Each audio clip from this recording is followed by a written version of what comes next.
Hello friends, this is your Excel guy और आज का ट्यूटोरियल है इंडेक्स मैच।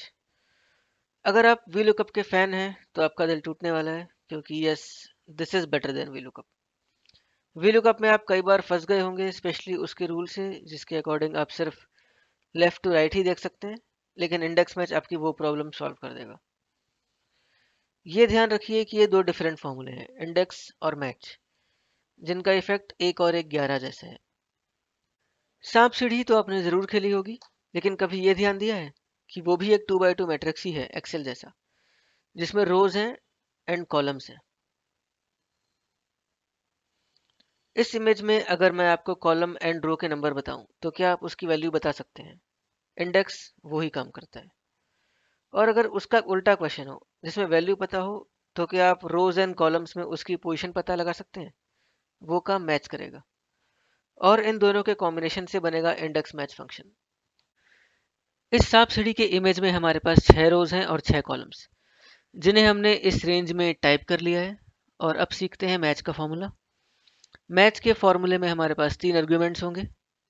पहला होगा लुकअप वैल्यू, यानी कि वो वैल्यू जो हम सर्च कर रहे हैं। सेकंड होगा लुकअप एरे, यानी कि वो रो या फिर वो कॉलम जिसमें हमारी वैल्यू होनी चाहिए। और मैच टाइप जो कि थर्ड आर्ग्यूमेंट है, ऑप्शनल आर्ग्यूमेंट है, जिसमें -1, 0 या 1 वैल्यूज हम डाल सकते हैं। आमतौर पर हम 0 यूज करेंगे एग्जैक्ट मैच के लिए। अब देखते हैं पहला क्वेश्चन जो कि है फाइंड मैच फॉर 27 इन रोज। सो हमें ये पता होना चाहिए कि 27 किस रो में है, जो कि है रो नंबर 2। तो हम लिखेंगे अपना formula equal to match, lookup value होगी 27, कॉमा, लुकअप एरे होगा हमारा रो, कॉमा, 0 हम डालेंगे मैच के लिए, ब्रैकेट क्लोज। अब आप ध्यान से देखेंगे तो हमने रो स्टार्ट किया है जहां से नंबर स्टार्ट हो रहे हैं। उसका इंपॉर्टेंस क्या है ये देखने के लिए हम अपना फॉर्मूला एग्जीक्यूट करते हैं, एंटर, और आंसर आया 3। तो इसका मतलब है कि 27 इस रो में थर्ड प्लेस पे है। That is correct. अगर हम यहाँ से स्टार्ट करेंगे तो वो फोर्थ प्लेस में आएगा, जो कि इनकरेक्ट है।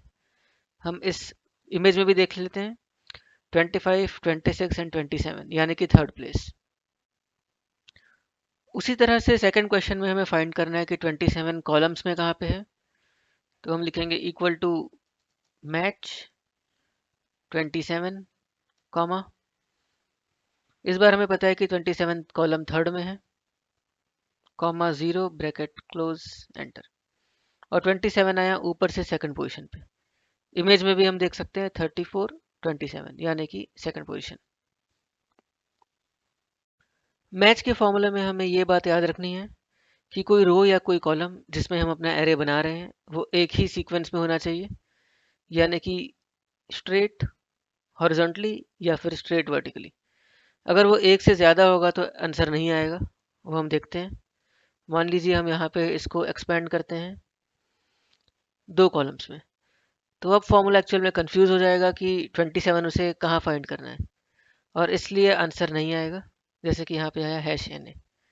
तो इसलिए हमेशा ये ध्यान रखिए कि रो या कॉलम एक ही सिंगल लाइन एरे होना चाहिए। अब फाइनली ये समझते हैं कि इस 3 और 2 के मायने क्या हैं। तो अगर हम इस रेंज को देखें तो हम ये बोल सकते हैं कि rows top to bottom count होता है and columns left to right. So इसका मतलब है कि अगर हम रोज में जाएंगे तो 1, 2 एंड थर्ड थर्ड प्लेस पे कहीं 27 होना चाहिए। और कॉलम्स में जाएंगे तो फर्स्ट सेकंड, मतलब सेकंड प्लेस पे कहीं 27 होना चाहिए। सो इस 3 और 2 का इंटरसेक्शन है ये पॉइंट, और वहां पे है 27। टेक्निकल टर्म्स में हम इसको बोलते हैं index. So index position of 27 क्या है? 27 किस रो में है? सेकंड रो में। एंड किस कॉलम में है? थर्ड कॉलम में। अब यहाँ पे हमें देखने में शायद उल्टा लग रहा होगा कि यहाँ पे तो 3 था रोज में, लेकिन यहाँ पे 2 आ गया, और यहाँ कॉलम्स में 2 था लेकिन यहाँ पे 3 आ गया। एक्चुअली ये उल्टा नहीं है। सेकंड रो में थर्ड प्लेस पे 27 है, यानी कि 1, 2, सेकंड रो में थर्ड प्लेस पे 27, या फिर थर्ड कॉलम पे सेकंड प्लेस पे 27 है, थर्ड कॉलम पे 27 सेकंड प्लेस पे। इस तरह से हमें इंडेक्स और मैच का कॉम्बिनेशन यूज करना है और फाइंड करना है कि किसी एक रेंज में कोई पर्टिकुलर वैल्यू कहाँ लाई करती है। अगर हम इसका रिवर्स करके पूछे कि सेकंड रो और थर्ड कॉलम पे कौन सी वैल्यू है, जो कि 27, तो इसको भी हमें एक्सेल में करने के लिए एक फॉर्मूला है जिसका नाम है इंडेक्स। और इंडेक्स में हमारे पास फिर से 3 आर्ग्यूमेंट्स हैं। एरे यानी कि वो रेंज जहाँ से हमें कुछ वैल्यू फाइंड आउट करनी है, और हमें देना होगा रो नंबर और कॉलम नंबर, ताकि वो इंटरसेक्शन पॉइंट खोज के उसकी वैल्यू हमें आउटपुट में दे पाए। हमारा पहला क्वेश्चन है to find value in third row and fifth column. So हम लिखेंगे equal to index bracket open, array है ये हमारी पूरी रेंज, और इसमें हम देंगे कॉमा 3 रो के लिए, कॉमा 5 कॉलम के लिए, ब्रैकेट क्लोज एंड एंटर। और अब आपने गेस कर लिया होगा कि third row and fifth column के इंटरसेक्शन पे है 20, जो कि है हमारा आंसर। अगर आपने ध्यान से इस सिंटैक्स को देखा तो कॉलम नंबर स्क्वायर ब्रैकेट्स के अंदर है, इसका मतलब ये एक ऑप्शनल आर्ग्यूमेंट है। तो अगर हम इसको ना दे के ब्लैंक छोड़ दें तो क्या होना चाहिए? उसने हमें पूरा का पूरा रो ही उठा के दे दिया, यानी कि थर्ड रो में जितनी भी वैल्यूज थी वो सब यहाँ पे आ गई, एक के बाद एक 6 कॉलम्स में। तो हम कॉलम देते हैं और हमारा आंसर है 20। नेक्स्ट क्वेश्चन है fourth row and seventh column में क्या होगा। इक्वल टू इंडेक्स, एरे तो हमारा सेम ही रहेगा, कॉमा 4 कॉमा 7। और शायद आपने गेस कर लिया होगा कि अगर हम इस फॉर्मूले को एग्जीक्यूट करेंगे तो एरर आएगा, क्योंकि हमारे पास कॉलम 6 ही हैं। तो अगर आप एरे से बाहर कोई भी रो या कॉलम नंबर देते हैं तो ऑफ कोर्स वहाँ पे कोई वैल्यू तो है नहीं, और वो क्वेश्चन ही गलत है, इसलिए कोई आंसर नहीं आएगा। थ्योरी के बाद हम चलते हैं एप्लीकेशंस की ओर। इंडेक्स और मैच एक बहुत ही पावरफुल कॉम्बिनेशन है। इनको यूज़ करके हम काफ़ी सारा डेटा एनालाइज कर सकते हैं। अभी हमारे पास एक स्टूडेंट्स का सैम्पल डेटा है जिसमें 5 स्टूडेंट्स के 3 सब्जेक्ट्स के मार्क्स हैं। और मान लीजिए हमारे पास क्वेश्चन ये है कि हमें अंजलि शर्मा के मैथ्स का स्कोर निकालना है। तो एरे हमारे लिए ये होगा, क्योंकि मार्क्स हमारे पास यहाँ पे हैं। नाम और सब्जेक्ट तो हमारे पास क्वेश्चन में ही अवेलेबल है। सो हम फॉर्मूला लिखेंगे equal to index, array is straightforward ये ले लेंगे, कॉमा रो नंबर में हमें चाहिए कि स्टूडेंट कहाँ पे है। तो उसके लिए स्टूडेंट हमारे पास है अंजलि शर्मा, लेकिन हमें इस कॉलम में देखना है कि वो किस पोजीशन पे है। तो हम यहाँ पे यूज़ कर सकते हैं रो नंबर फाइंड करने के लिए मैच। लुकअप वैल्यू हम डाल देंगे अंजलि शर्मा वाला cell B12, comma lookup array होगा ये 5, कॉमा 0। और आप ध्यान से देखिए कि जो एरे था और जो हमारा मैच का एरे था, उन दोनों की लेंथ सेम ही होनी चाहिए। कॉलम हमें पता है कि मैथ्स फर्स्ट कॉलम है, सीधा हम 1 टाइप कर सकते हैं एंड ब्रैकेट बंद, एंड आ गया 99। अभी यहाँ पे हमने मैथ्स को हार्ड कोड करके 1 डाल दिया, लेकिन हम कॉलम के लिए भी मैच फॉर्मूला यूज़ कर सकते हैं।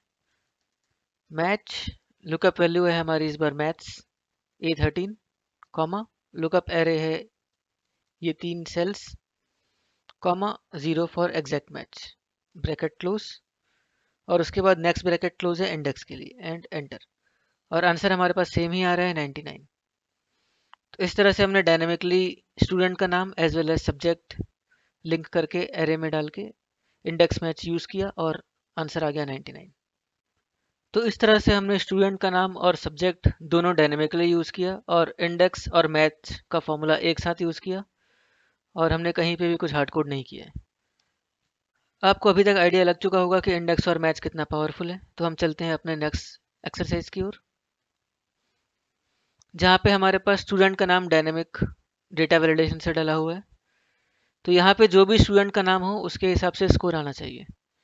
तो फॉर्मूला तो हमारा सेम ही रहेगा, इक्वल टू इंडेक्स, एरे हम यूज़ करेंगे again the same, comma match student का नाम हमारे पास है B12 में, लुकअप एरे है स्टूडेंट वाला column, comma 0 bracket close, match A13 comma subjects के नाम, कॉमा 0 ब्रैकेट क्लोज।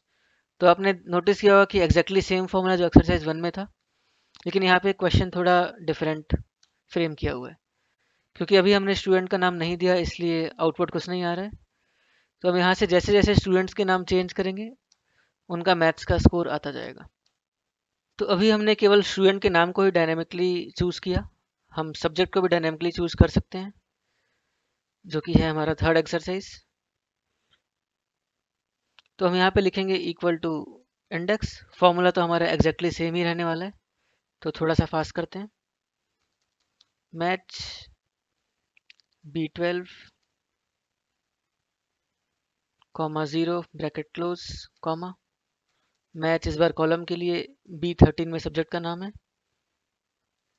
सब्जेक्ट के लिए एरे कॉमा 0 ब्रैकेट क्लोज। और अब आप देख सकते हैं कि हम सब्जेक्ट और नाम दोनों चेंज करके अपना आउटपुट ला सकते हैं। तो इस तरह से हमारा इंडेक्स मैच अब कम्प्लीटली डायनेमिक हो गया है। हमें स्टूडेंट सब्जेक्ट कुछ भी हार्ड कोड नहीं करना है, लेकिन हमारा आउटपुट आ रहा है। और अब देखेंगे वो एप्लीकेशन जो VLOOKUP के टाइम इम्पॉसिबल लगता था, रिवर्स VLOOKUP, यानी finding values on the left side. अगर आपने VLOOKUP वाला वीडियो नहीं देखा है तो डिस्क्रिप्शन बॉक्स में लिंक अवेलेबल है। VLOOKUP में हमने देखा था that VLOOKUPs always look to the right, यानी कि अगर हमारे पास स्टूडेंट्स के नाम है तो VLOOKUP केवल राइट की वैल्यूज ही दे सकता है। लेकिन अगर हमें रोल नंबर चाहिए जो कि स्टूडेंट के लेफ्ट साइड में है, तो VLOOKUP काम नहीं करेगा। तो यहाँ पे हम इंडेक्स मैच यूज कर सकते हैं, इक्वल टू इंडेक्स। हमें चाहिए रोल नंबर, तो हम केवल ये वाला एरे ले सकते हैं, कॉमा रो नंबर में हमारे पास स्टूडेंट का नाम है जो हम लाएंगे मैच से, match B12 comma this array comma 0। And column हमारे पास एक ही है क्योंकि हमने एक ही कॉलम का एरे चूज किया है, एंड ब्रैकेट बंद। और अब आप देखेंगे कि रोल नंबर हमारे पास आ गया और हम स्टूडेंट्स चेंज कर सकते हैं और रोल नंबर्स उसके हिसाब से भी आ रहा है। तो ये चीज़ हम VLOOKUP से नहीं कर सकते थे, लेकिन इंडेक्स मैच हमें रिवर्स VLOOKUP करने की ताकत देता है, इसलिए इंडेक्स मैच थोड़ा बेटर और एडवांस फॉर्मूला है VLOOKUP से। VLOOKUP की लेफ्ट साइड से वैल्यूज ना ले सकने की लिमिटेशन जो थी उसे तो इंडेक्स मैच ने सॉल्व कर दिया है। ये फॉर्मूला थोड़ा ट्रिकी हो सकता है, इसलिए मैं सजेस्ट करूंगा कि आप VLOOKUP की जगह इंडेक्स मैच यूज करने की प्रैक्टिस कीजिए, तभी आप इस फॉर्मूले से कंफर्टेबल हो पाएंगे। आई होप आपको रिवर्स VLOOKUP वाला एप्लीकेशन देखकर मजा आया होगा।